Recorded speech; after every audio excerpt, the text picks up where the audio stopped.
అందరూ చెప్తున్నారు కదా, మరి మీరు సాక్ష్యం పంచుకోండి అని. అంటే నిన్న రాత్రి చెప్పింటే బాగుంటుంది కదా అంటే, లేదు మాకు చెప్పినారు అన్నారు. కానీ సాక్ష్యం అంటే నేను ఫస్ట్ భయం వచ్చింది. ఎందుకంటే మనం చెప్పే సాక్ష్యాన్ని బట్టి ఇతరుల విశ్వాసం ఉంచాలి. రెండవది, మనం చెప్పే సాక్ష్యాన్ని బట్టి వాళ్ళకు కూడా ఏం కావాలా, వాళ్ళు రుచించి ప్రభువుని వాళ్ళు కూడా గుర్తెరగాలన్నమాట. అది సాక్ష్యంలో. తర్వాత ఈ బైబిల్ స్టడీలో అన్న బైబిల్ పట్టణం ధ్యానిస్తూ ఉన్నప్పుడు ఒక మాట దేవుడు మాట్లాడచ్చు. చూడండి, యోహాను రాసిన 3వ పత్రిక 12వ వచనం అన్న చదువుదాం. 12వ వచనం చదవండి. డెమెట్రియు అందరి వలన సత్యం వలన మంచి సాక్ష్యం పొందినవాడు, మేము కూడా సాక్ష్యం ఇచ్చుచున్నాం. మా సాక్ష్యము ఈ మాట చదివినప్పుడు కొంచెం భయం అయింది. ఇది గుర్తుకు వచ్చింది. ప్రభాకర్ అన్న చెప్పినప్పుడు నాకు వెంటనే ఇది ఫస్ట్ ఇది గుర్తుకు వచ్చింది అన్నమాట. అంటే అందరి వలన మంచి సాక్ష్యం అంటే చాలా కష్టం కదా. అక్కడ మనం చదువుతామా? 12వ వచనం. దేమేత్రియు అందరి వలన సత్యం వలన మంచి సాక్ష్యం పొందినవాడు, మేము కూడా మా సాక్ష్యం సత్యమని. అందరి వల్ల మంచి సాక్ష్యం అంటే కష్టమే. ఎందుకంటే ఒకరంటే ఒకరు సరిపోదు కొన్నిసార్లు కదా. ఒకరితో బాగుండొచ్చు, ఇంకొకరితో నేను బాగాలేకపోవచ్చు, లేకపోతే ఇంట్లోనే నా భార్యతోనే నేను సరిగా లేకపోవచ్చు. ఇక్కడేమో మంచి సాక్ష్యం ఉన్నట్టుగా చెప్పవచ్చు అనమాట. కాబట్టి సాక్ష్యం అంటే చాలా తక్కువగా ఉంటుంది. అర్థమైతే సాక్ష్యంలో 2 రకాలు. మొదటి సాక్ష్యం గుర్తుపెట్టుకోండి, రాసుకోండి. సాక్ష్యంలో 2 రకాలు ఏంటంటే, మొదటిది వ్యక్తిగత సాక్ష్యం. అది చూస్తాం. వ్యక్తిగత సాక్ష్యం 1వ యోహాను రాసిన 1వ పత్రిక 1:1 అందరూ చూద్దాం. 1:1 జీవవాక్యమును గురించినది ఆదిలో ఏది ఉండేదో మేమేది వింటిమో కనులారా ఏది చూచితిమో ఏది నిదానించి కనపరిచిమో మా చేతులు దేని చూచెనో అది మీకు తెలియజేయుచున్నాం. ఇది వ్యక్తిగతమైన సాక్ష్యం, పర్సనల్ అన్నమాట. పర్సనల్. జనరల్గా ఇప్పుడు బాధ్యుల సహోదరులు కానీ, అన్నవాళ్ళు కానీ, సేవకులు కానీ ఎవరైనా సాక్ష్యం చెప్పమని అడుగుతారు కదా. ఆ చెప్పే సాక్ష్యం ఏంటంటే వ్యక్తిగత సాక్ష్యం అన్నమాట. ఇప్పుడు వ్యక్తిగత సాక్ష్యాన్ని పంచుకుంటారు ఒక 10 నిమిషాలు అట్లా. అంటే వ్యక్తిగతమైన సాక్ష్యం అన్నమాట. రెండవ సాక్ష్యం చూడండి, చాలా ప్రాముఖ్యం. చూడండి, ఇప్పుడు చదువుతున్నాం కదా, రండి. యోహాను రాసిన 3వ పత్రిక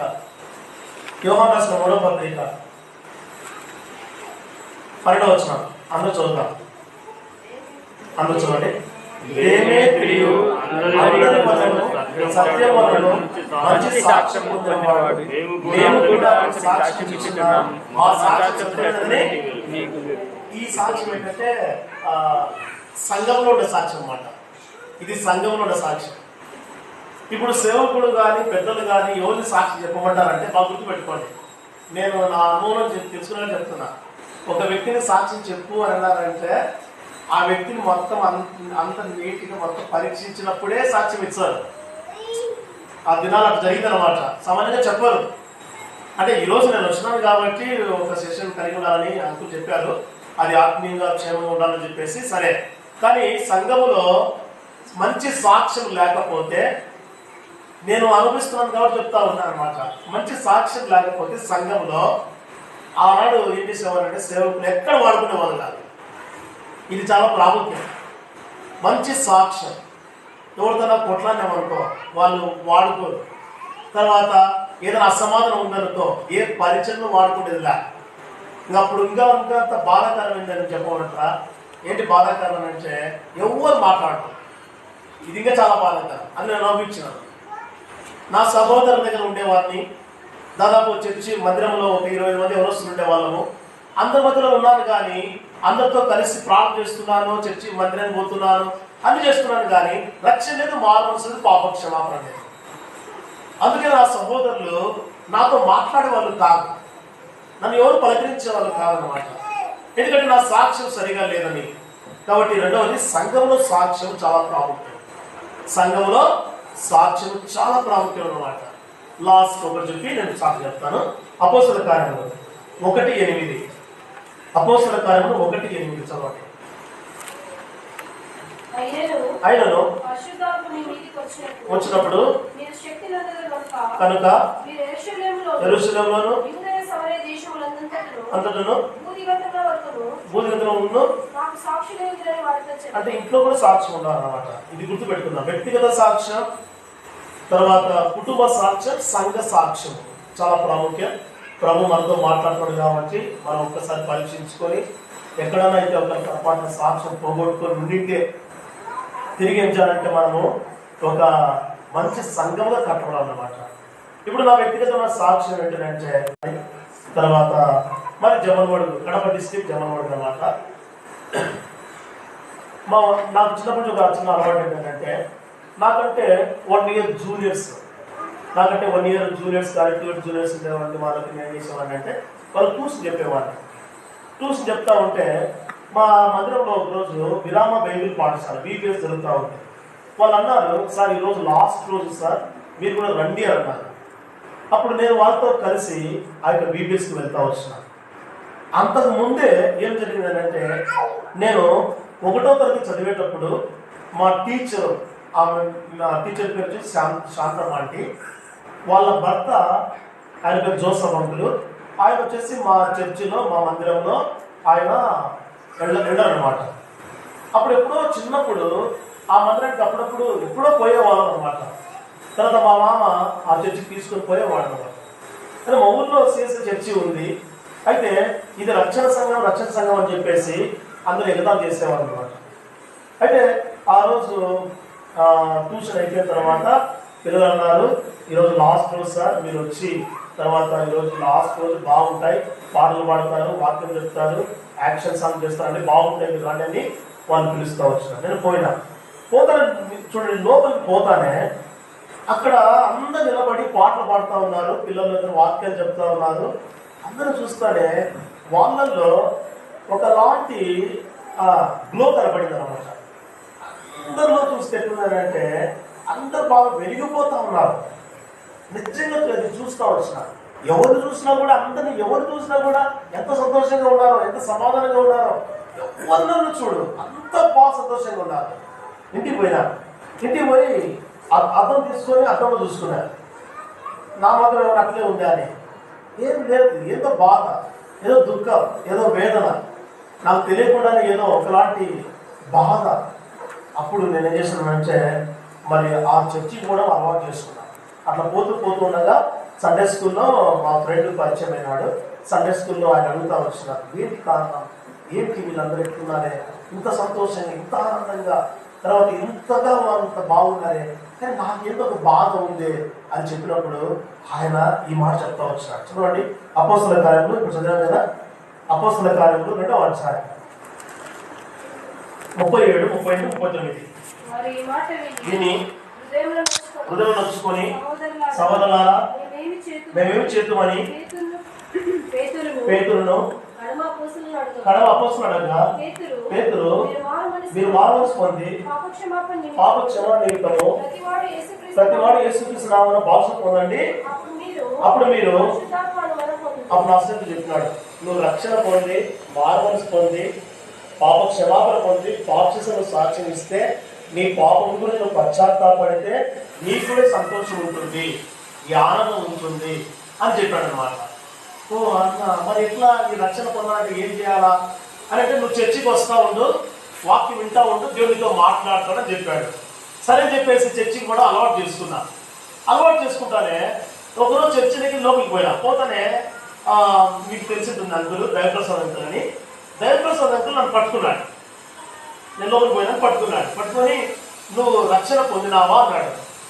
రక్షణ పొందినావా అని అంటే నేను అనుకున్నా, నేను ఎక్కడ కింద పడినావా, నేను ఆడ కింద పడలేదు, ఏంటి రక్షణ పొందినావు అంటున్నాడు అని నేను అనుకున్నా. రక్షణ పొందినావా అన్నాడు. అంటేనే అంకుల్లో ఏదో ఒకటి అట్లా ఒక మాట అట్లా పొందినాను అంకుల్ అని అట్లా చెప్పి తప్పించుకొని వెళ్ళిపోయాను అనమాట. ఆయన చేతులు విడిపించుకొని వెళ్ళిపోయినా. తర్వాత నెక్స్ట్ మళ్ళీ చర్చికి పోయినప్పుడు మళ్ళీ పట్టుకున్నాడు ఆయన అన్నమాట. అప్పుడు అనుకున్నా, ఈయన ఏమన్నా కూడా రక్షణ పొందినామంటే రక్షణ పొందినా చెప్దాంలే అనుకున్నా. తర్వాత మళ్ళీ ఒకసారి పట్టుకున్నాడు అట్లే, రక్షణ పొందినామంటే రక్షణ పొందినా అని అనుకున్నాను చెప్పిన. అప్పుడు అన్నాడు ఆయన, లోపల ఒక అన్న కూర్చున్నాడు, ఆ అన్నతో నువ్వు పోయి కలిసి ప్రార్థన చేయకు అన్నాడు. క్షమించండి, ఆరాధన చేయమన్నాడు.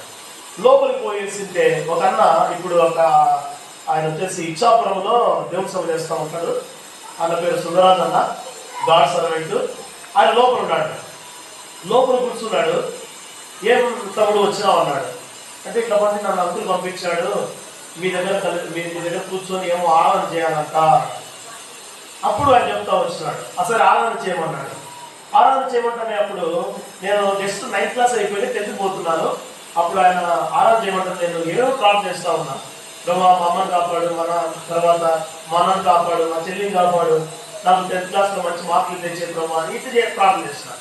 అప్పుడు ఆ రోజు ఆయన చెప్పినాడు, వాక్యం చెప్పినాడు. ఆ వాక్యం చెప్పిన తర్వాత యేసుక్రీస్తు ప్రభు యొక్క శిలువ బలియాగం గురించి వర్ణిస్తూ వచ్చినాడు. యేసు ప్రభు మనకు ఎలా చనిపోయినాడు, ఎలా సమాధి చేయబడి, ఎలా తిరిగి లేస్తూ వచ్చినాడు, ఎంత శ్రమలు పొందినాడు. ఆ శిలువ కార్యం అంతా చెప్పిన తర్వాత అప్పుడు నా హృదయంలో దేవుని యొక్క వాక్యం పనిచేస్తూ వచ్చింది. అప్పుడు ఆయన అంటా వచ్చినాడు, నేను పాపములు ఇప్పుడు నీతో ఒప్పిస్తాను, నువ్వు ఒప్పుకో అంటా వచ్చినాడు. ఆ రోజు దేవుని యొక్క సన్నిధిలో కూర్చొని 97వ సంవత్సరంలో ఏప్రిల్ మాసం 25వ తేదీ నేను ఏం చేసినాడంటే నా పాపాలన్నీ కూడా దేవుని సన్నిధిలో ఒప్పుకుంటూ వచ్చినాడు. అప్పుడు ఆయన అంటా వచ్చినాడు, ప్రభు నేను క్షమించినాడు, ఇంకా తర్వాత నీకు పాప క్షమాపణ ఇచ్చినాడు, తర్వాత నువ్వు బాప్టిజం తీసుకోవాలంటా వచ్చినాడు. బాప్టిజం అంటేనే నాకు భయం అయింది. నేను పోయి మా అమ్మ చెప్పిన, మా అమ్మ చెప్పింది, ఒరే ఇదంతా కాని పని లేరా, ఊరికి నువ్వు ఎందుకు బాప్టిజం తీసుకుంటావు?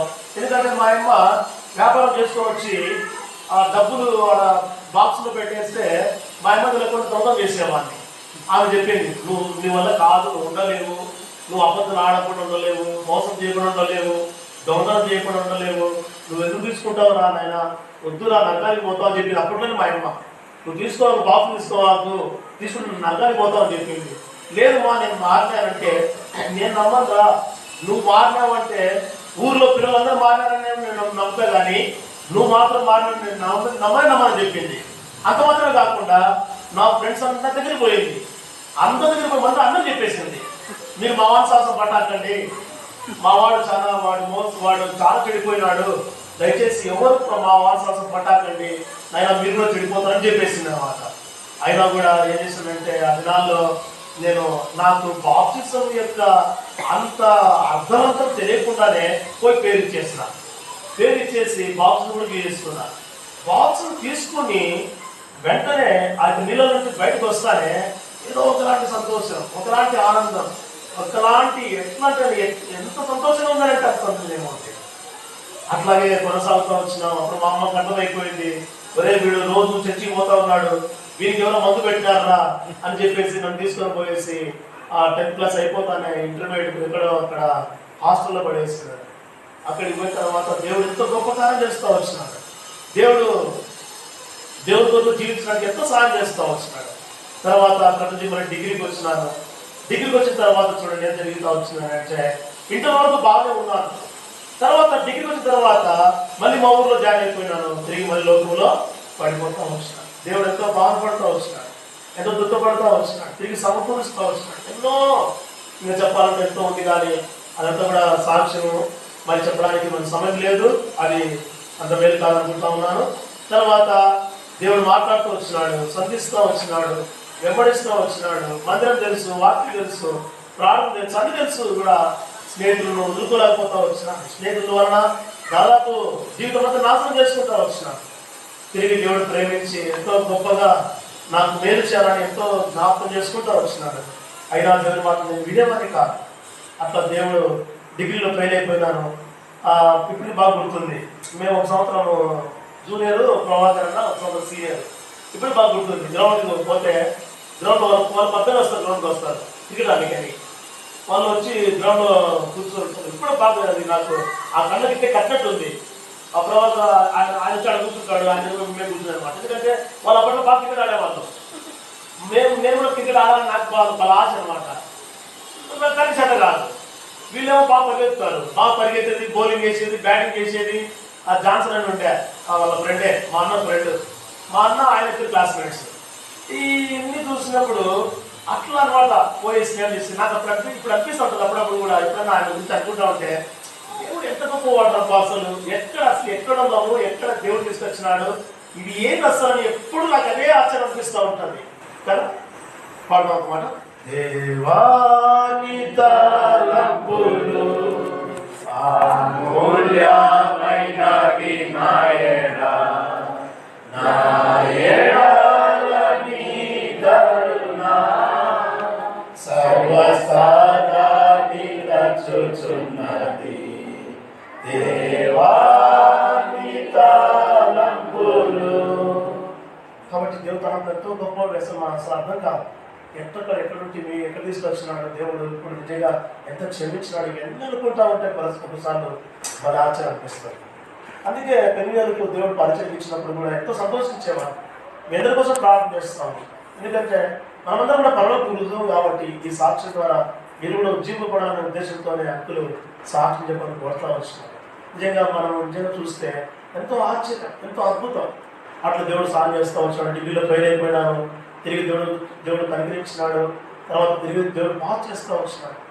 డిగ్రీలో అసలు కాలేజీకి పోతే అందరూ ఆటలో నవ్వుతాను అన్న చూసి. ఏమంటే ఆ తెలుగుకి పాస్ అయినాయి, అన్ని పేయలే, మొత్తం పేయలే, తెలుగుకి పాస్ అయినాయి, అన్ని తెలుగు సబ్జెక్ట్ కాబట్టి. డిగ్రీలోకి పోతానే వీళ్ళేమో సీనియర్స్, మాకంటే వాళ్ళు సీనియర్స్, వాళ్ళు ఉన్న కాలేజీలో నేనే ఫెయిల్ అయిపోయినా. లోపలికి పోతానే అందరూ ఆటలు నవ్వుతున్నారు.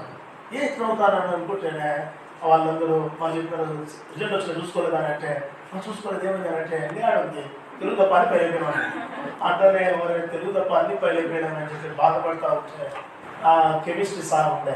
ఆ కెమిస్ట్రీ సార్ ఆయనతో పాటు సార్ నీ బయటలో నేను కూడా వస్తా సార్ అంటే ఆయన ఒకటే పడలేదు. ఒరే కెమిస్ట్రీ నువ్వు 3 సార్లు ఫెయిల్ అయిపోయినావు, నాతో వచ్చి బయటలో కూర్చుంటావా, నీకు అవ్వలేదు అన్నాడు. ఇంకా వాళ్ళు ఆయన రూమ్ పోయేసి కెమిస్ట్రీ చెప్పు సార్ అని బ్రతిమాన. ఎంత బ్రతిమానో బ్రతిమాలతో ఆ ఆర్గానిక్ కెమిస్ట్రీ, ఏదో ఫిజికల్ కెమిస్ట్రీ ఏంటంటే అన్ని నేర్చుకొని మొత్తం నేర్చుకుంటాడు. పాస్ అయిపోయి బయటకు పడిన తర్వాత ఇంకా ఫస్ట్ రిజల్ట్లో ఫెయిల్ వచ్చింది, మళ్ళీ ఫెయిల్ వచ్చింది. ఇంకా యూనివర్సిటీకి పోయినా ఏది ఇది ఫెయిల్ ఉంటుంది. మళ్ళీ తర్వాత పోయి చూస్తే అక్కడ దేవుని దేవల్ల పాస్ అని అక్కడ చూపించింది. అప్పుడు ఆ తిరుపతి యూనివర్సిటీ చూసి ఏడ్చిన ఆడే మోకాల మీద ఒక్కసారి. అది చాలా పెద్ద యూనివర్సిటీ కదా తిరుపతి, ఆ దీంట్లో నేను చదువుకోవాలి ప్రభా, నాకు చదువుకోవాలనిపిస్తుంది ప్రభా. ఇంతకాలం నేను దుఃఖం పెట్టినా, బాధ పెట్టినా, చాలా ఇబ్బంది పెట్టినా, నా గురించి నువ్వు చాలా బాధపడినా నాకు తెలుసు. చేతులు దాచి పిలిచినావు, రక్తం కాల్చినావు, ఎన్నోసార్లు హెచ్చరించినావు, లోపల ఫ్రెండ్స్తో పట్టినా, ఫ్రెండ్స్తో సమాసం చేసుకున్నట్టు మొత్తం లోకంలో మళ్ళీ కలిసిపోయి దేవుడు బైబిల్ ప్రార్థన పక్కన పెట్టి అన్ని చేసిన ప్రభా ఇప్పుడు క్షమిస్తే జీవితాంతం నీకోసం చేసిన ప్రభా అంటా వచ్చింది. అట్లే ఆ యూనివర్సిటీ చూసి అక్కడే మోకాళ్ళకి కన్నిటితో ప్రార్థన చేస్తూ వచ్చినారు. ఎంత అద్భుతం అంటే అదే యూనివర్సిటీలో కెమిస్ట్రీ ఇచ్చినాడు. కెమిస్ట్రీ ఏ కెమిస్ట్రీ సబ్జెక్ట్ 3 సార్లు ఫెయిల్ అయిపోయినానో అదే కెమిస్ట్రీలో ఎంఎస్సీ కెమిస్ట్రీలో నేను జాయిన్ కావడానికి ప్రోగ్రామ్ సాయం చేస్తూ వచ్చినాడు. అప్పుడు మా అమ్మ నమ్మలే, అమ్మ కౌన్సిలింగ్ ఉంది మా పోవాలంటే పోరా పోతావు, నీకు చదువు లేదు ఏం లేదు, నువ్వు అంతా నువ్వు మా భాష చెప్పాలంటే అమాపని అంటావు.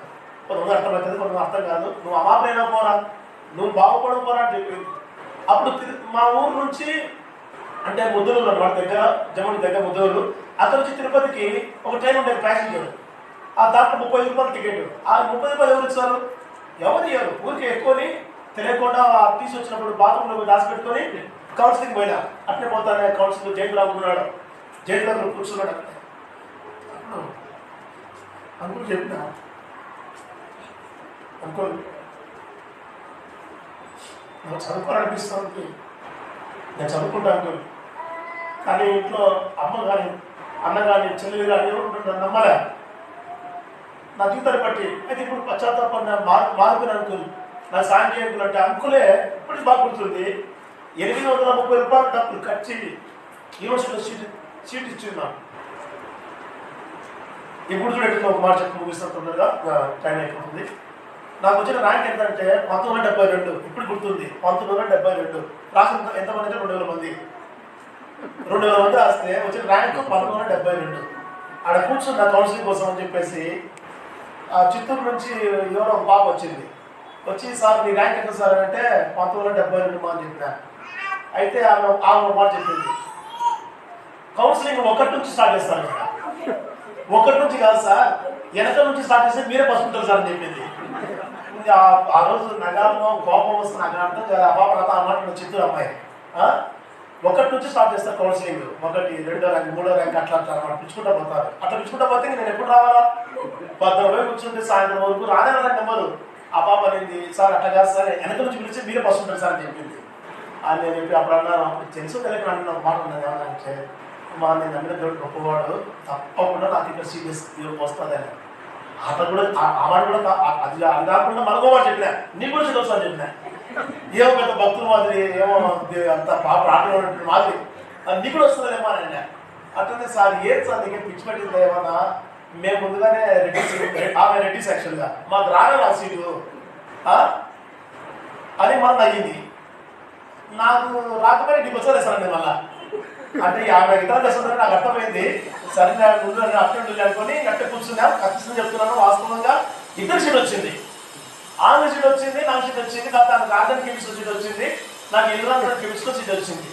మొత్తానికి జాయిన్ అయిపోయిన తర్వాత మళ్ళీ కూడా సాతనుడు ఇది చెప్తున్నాను, అందరికీ కూడా ఉద్యోగం చెప్తా ఉన్నాను. సాతనుడు ఎంత ప్రయత్నం చేస్తానంటే దేవుడికి ఉద్దేశం నుంచి తొలగించడానికి జయంతరావులు కానీ, తెలుగు కానీ, ఇంటర్వ్యూ కానీ ఎవరు చెప్పకుండా చేయకుండా ఈ ఇంగ్లీష్ రాదు, ఈ కథ మనకు తెలియదు, ఇంకా మనకు రాదని చెప్పేసి వాళ్ళు ఎవరు చెప్పుకోకుండా మొత్తం బ్యాగ్ చదువు ఇంటికి వచ్చినాయి. అప్పుడు నాకు తెలుసురా, నాకు తెలుసు నువ్వు చదవవు, నీ వల్ల కాదు, ఏదో పోయినావు వచ్చినావు, ఇంతే నీ జీవితం ఇంతే అని. ఇంటికి వచ్చిన ఏం దిక్కు సీటు పోగొట్టుకున్నా. వాళ్ళంతా చెప్పిన ఫ్రెండ్స్ అంతా ఒరే ఇంగ్లీష్ 2 అర్థమవుతుంది లేదా, ఉండరా అంటే అర్థమవుతుంది పోరా ఆయన. ఊర్లో పిల్లప్పటి నుంచి తెలుగు మీడియం స్కూల్లో చదువుకొని మాకేం అర్థం కాదు, వాళ్ళు ఎందుకు చెప్తారు, ప్రొఫెసర్లు చెప్పుకుంటా పోతా ఉన్నారు, ఇదేడవుతుందని చెప్పేసి వదిలిపెట్టి వచ్చేసిన. ఈరోజు అదే స్థితిలో ఉండి చెప్తున్నాను. ఎందుకంటే చెప్తాను, దేవుడి యొక్క చిత్తానికి విరోధంగా పోకూడదు. ఇంటికి వెళ్ళిపోయిన మనం 2 ఏళ్ళు 2 సంవత్సరాలు 2004 నుంచి 6 వరకు ఏ అవకాశం లేవు, ఎక్కడ రావడంలా. అప్పుడు ఒక ఆంటీ ఉండే, ఆంటీ బాగా బలపరిచింది, ప్రార్థన చేసింది, ఆయన ధైర్యంగా ఉంటుంది, దేవుడు సాయం చేస్తాడు, ప్రభు క్షమిస్తాడు, దేవుడు దగ్గర పశ్చాత్తాపడు, ఈ స్నేహం లోక స్నేహం వదిలిపెట్టని చెప్పింది. తర్వాత మళ్ళీ ప్రభుత్వం నమ్ముకొని తిరిగి క్షమాపణ అడిగి దేవుడి దగ్గరికి వచ్చినప్పుడు అద్భుతంగా 2006 సంవత్సరంలో master of computer applications MCLC దేవుడు ఇచ్చినాడు. తర్వాత ఎంటెక్ చేస్తూ వచ్చినాడు, తర్వాత బిఎడ్ చేస్తూ వచ్చినాడు, తర్వాత ఎంఏ చేస్తూ వచ్చినాడు. చదవని కోర్సులు లేవు, ఎన్ని చదివానో. ఎంఎస్సీ మ్యాథమెటిక్స్ చేసినాను, ఎంటెక్ చేసినాను, MCA చేసినాను, బిఎడ్ చేసినాను, ఎంఏ చేసినాను, ఎన్ని కోర్సులు చేసి లాస్ట్ మళ్ళీ మనం దేవుడు నాకు అప్లికేషన్ ఫోన్ చేస్తాను, అక్కడ డీసీ జాబ్ వస్తుందా అన్న చనిపోతాను ఎన్నిసార్లు చెప్పింటాడు. ఎందుకన్నా ఎన్ని ఒక్కరు పట్ల ఉద్దేశం ఉంటుందన్నా, ప్రార్థన చేసుకో, దేవుడు ఏం చెప్తాడు అది చేయన్నా అంటే చేస్తే కదా మనం. ఆ ఉద్యోగం కావాలా, ఈ ఉద్యోగం కావాలా, మా ఆయన జాబ్ వచ్చింది, మా చెల్లి జాబ్ వచ్చింది, మా ఊరికి వచ్చింది, నాకు రావాలంటే వస్తుందా? దేవుడి చిత్తం, దేవుడి ఏర్పాటు, అది మీరు గుర్తు చేద్దాం చెప్తా ఉంటున్నాను. మరి మొదట ప్రార్థన చేయండి. 2009 కోర్స్ అయిపోయింది, అయిపోతానే 1 సంవత్సరం డిగ్రీ కాలేజ్ జాయిన్ అయిపోయినా. ఆ నుంచి మళ్ళీ దేవుడు తిరుపతి తీసుకొని వచ్చినాడు. తిరుపతిలో జాబ్ చేస్తూ ఉండగానే దేవుడు ప్రభు నాతో మాట్లాడుతూ వచ్చినాడు. వివాహం అయితే వచ్చింది 2011. ఆ రోజు ఇచ్చిన బైబిల్ ఒకసారి చూపిస్తాను. ఈ బైబిల్ ఆ రోజు 2011 సంవత్సరము అన్న సాల్మన్ గాడ్ సర్వెంట్, ఇప్పుడు ఉత్తరాలు ఉంటాడు అన్న ఇచ్చాడు బైబిల్. అది ఇంకా ఎట్నే పెట్టుకున్నాను. అది పాటలు కొంచెం బరువు తీసుకురాలి అంతే. ఇదే బైబిల్, అదే పాట పుస్తకం 2. ఈ బైబిల్ ఎట్నే పెట్టుకున్నాను. దేవుడు ఇచ్చినటువంటి వాగ్దానాన్ని జ్ఞాపకం చేసుకుని ముగిస్తా. చదవండి కీర్తన 23:1. కీర్తన త్వరగా చదవండి. 23:1. యెహోవా నా కాపరి, నాకు లేమి కలగదు, పచ్చిక చోట్లను. ఈ వాగ్దానం పట్టుకుని వచ్చిన బెంగళూరుకి ఇప్పుడు 2011 సంవత్సరం సెప్టెంబర్ 12 పెళ్లి అయింది. సెప్టెంబర్ 12 పెళ్లి అయితేనే 30 వచ్చినాం. అంటే ఎంతమంది పిలుస్తారు? ఇప్పుడు 12 పెళ్లి అయింది, 30 వరకు ఒక వారం 10 రోజులు పిలుస్తారు. అందరూ అన్నం పెట్టి కడతారు కదా, బట్టలు ఇస్తారు, ఈ రోజు పిలుస్తారంటారా అని చెప్పేసి 30వ తేదీ మొత్తం అన్ని సర్దుకొని మొత్తం పెళ్లి కూర్చుని గిఫ్ట్ అని తీసుకొని వచ్చి ఎక్కినాం. ఎక్కి కేఆర్పురం దిగినాం. నాకు కేఆర్పురం తెలియదు, ఈ బెంగళూరు తెలియదు, నాకు ఏం తెలియదు. మొత్తం బ్యాలెన్స్ ఏం అర్థం కాదు పరిస్థితి. వచ్చినాము. ఆమె ఆ ట్రైన్ నిలబడి ఉంటే అప్పటి వరకు పోవచ్చు కదా పాస్ పోవచ్చు కదా. ఆ ట్రైన్ కదిలినప్పుడే పోవాలన్నా. ఆ ట్రైన్ వెళ్తా ఉంది, మళ్ళీ ఎప్పుడే వస్తానని చెప్పేసి ఎక్కేసింది. అది ట్రైన్ వెళ్ళా. ఇంకా నా సాగు చెప్తే చూడు ఎట్లుందంటే, ప్రభా ఏంటి ప్రభా, ఏమో నాకు కావాలంటివి, నాకు లేవి కలగనటివి తీసుకుని వచ్చినావు, ఇప్పుడు నాకు భాష రాదు, ఏం దిక్కు తిరగడంలే, అట్టైనా పోతానే ఉంది. నువ్వే దిక్కు ప్రభా అంటే ఆమె అట్టైనా చాలా అప్పుతుంకే దుంకి ఆ నుంచి మళ్ళా అక్కడ నుంచి గురుగురు కూడా నడుస్తుంది. ఆ నుంచి వస్తా ఉంటే ఏమని చేసినావు అంటే, లేదు పాస్ వస్తాను ఎక్కినా అని చెప్పింటే, మా చచ్చిపోయింటే ఇంక పరిస్థితి ఏంటి, మళ్ళీ తర్వాత వాడు తీసుకుపోయినాడు, బెంగళూరు చంపేశాడని ఎన్ని జరుగుతాయి ఇక్కడ వచ్చాయో అవన్నీ వద్దు ప్రభావ అనుకొని మళ్ళీ ప్రాణం చేస్తూ వచ్చాడు. 2011 సంవత్సరం నుండి ఇంతవరకు ప్రభు పోషిస్తున్నాడు, నడిపిస్తున్నాడు, భద్రపరుస్తున్నాడు. కర్ణాటకలో అనేక స్థలాల్లో దేవుడు సేవకై తీసుకుపోతూ వచ్చినాడు, పరిచయంలో వాడుకుంటూ వచ్చినాడు. ఎంతో గొప్పగా దేవుడు అద్భుతం చేస్తూ వచ్చాడు. మా కోసం ప్రార్థన చేయండి. ఇప్పటికీ అర్థం కావడంలా, ఏం చేయాలో అర్థం కావడంలా. ప్రభు యొక్క చిత్తం తెలుసుకొని దాని ప్రకారం చేస్తే దెబ్బలు తక్కువ అవుతాయి. ఆ మాట ముగిస్తాం. యోహాను సువార్త. తన యజమాని చిత్తం ఎరిగి చదవండి. ఆ మాట తీసిన వాళ్ళు ఎవరైనా అన్నారా? అక్కడ ఎవరైనా పర్లేదు. తన యజమాని చిత్తం ఎరిగి ఉండి అనే మాట లూకా సువార్త అనుకుంటున్నాను. కరెక్ట్ అన్నా చదవండి. లూకా 12 వచ్చింది కరెక్ట్. లూకా 12వ అధ్యాయం 48 అనుకుంటున్నాను. 40-48. అయితే ఒకసారి 40 చదవండి. 40 వచ్చిన చూడండి, రాసుకోండి. తన యజమాని చిత్తం ఎరిగి సిద్ధపడకుండా అతని చిత్తము చొప్పున జరిగింపక ముందు దాసునికి అనేక దెబ్బలు తగులుతాయి. 40 వచ్చిన అయితే తెలియక దెబ్బలు తింటే తగిన పనులు చేసిన వారికి ఇప్పుడు చెప్పండి. వేసుకోవాలి తెలిసేసా తెలియకుండా మాత్రం ప్రార్థన చేయండి. ఎందుకంటే సేవ పిలుపు నిశ్చయమైంది. ప్రభుత్వం పిలుస్తూ వచ్చినాడు, కానీ ముందుకు పోలేని పరిస్థితి అనుకుంటే కొంచెం బాధ అనిపిస్తుంది. ఎందుకంటే వాస్తవమే, సత్రాలను కూడా మేము పంచుకుంటూ వచ్చినాం, పెద్ద సేవలతో పంచుకుంటూ వచ్చినాం, వాళ్ళు కూడా అంటూ వచ్చినారు. నీకున్న భారం మీ బాధ్యతలో కూడా ఉండాలా, ఇద్దరు మాట్లాడుకోవాలా, ఇద్దరు సమాధానంగా ఐక్యంగా ఒకే మాటతో వస్తే అది సేవ. లేకపోతే ఉద్యోగం చేసుకుంటా ఉండమని నేను సేవ పోతానంటే అది కాదు. ఈయన్ని కాదని చెప్పిన తర్వాత అందుకు కొంచెం ఆలస్యం అవుతుంది. ఒకసారి ప్రార్థన చేయండి. తర్వాత దేవుడు అద్భుతంగా 10 years తర్వాత పాపను ఇచ్చినాడు. అది ఎంతో అద్భుతం. అసలు చెప్పడానికి సమయం లేదు కాబట్టి డాక్టర్ కూడా చెప్పినారు ఇది ఇంపాసిబుల్ అని చెప్పినారు. అయితే పాసిబుల్ అయ్యింది. అప్పుడు కూడా నిజంగా ఇప్పటికీ గుర్తు చేసుకుంటా చదవకూడదని ఒకటే వాడు ఉన్నాడు, if it is God's will జరుగుతుందన్నా, ఇది దేవుని చిత్తం కాకపోతే పోనీ ఏం బాధపడాలని చెప్పాడు. ఒక్కటే వాడు ఇప్పటికి గుర్తుంది, దేవుని చిత్తం అయితే జరుగుతుంది, దేవుని చిత్తం కాకపోతే జరగదు, ఏం బాధపడద్దు, తర్వాత దేవుడు ఇంకా అద్భుతంగా ఇస్తాడని చెప్తా వచ్చినాడు. అప్పుడు గుర్తుకుంది ఇంకా. కాబట్టి పాపలు ఇచ్చినాడు. బెస్ట్ కోసం ప్రార్థన చేయండి. 2 years కంప్లీట్ అయిపోయింది. ఇప్పుడు 3వ సంవత్సరంలో తర్వాత ఆ అమ్మాయి కూడా దేవుని కొరకు పెంచాలా, తర్వాత దేవుని యొక్క సేవలో పరిచయంలో ఆమె తీసుకున్నామని ఆశపడతా ఉంటున్నాం. కుటుంబంతో కలిసి ప్రభువును సేవించాలి. ముఖ్యంగా ఆ సేవించడానికి ఎన్నో అద్భుతులు ఆటంకములు ఎన్నెన్నో వస్తూ ఉన్నాయి. వాటన్నిటి నుంచి బయటకు వచ్చి ప్రభువును స్వేచ్ఛగా స్వతంత్రంగా ఆరాధించినట్లుగా అలాగే సేవించినట్లుగా మా కోసం ప్రార్థన చేయండి. అలాగే ఎస్తేర్ కోసం మీరు ప్రార్థన చేయండి. తను కూడా సిద్ధపడతా ఉంది. తర్వాత ఇంకా స్పష్టంగా ప్రభు తనతో మాట్లాడి వాగ్దానం ఇచ్చి ఆ ధైర్యంగా ముందుకు రావాలి. అదే ఒకటి లాస్ట్ ఏంటంటే భార్య భర్త ఇద్దరు కలిస్తేనే సేవ, లేకపోతే సేవ కష్టమవుతుంది, చాలా ఇబ్బంది అవుతుంది. ఎందుకంటే మేము చిన్నప్పుడు చూసినాం కాబట్టి, మందిరంలో ఉన్నాం కాబట్టి, చూసాం కాబట్టి చెప్తా ఉంటున్నాను. కానీ చాలా టఫ్ అవుతుంది, చాలా కష్టం అవుతుంది.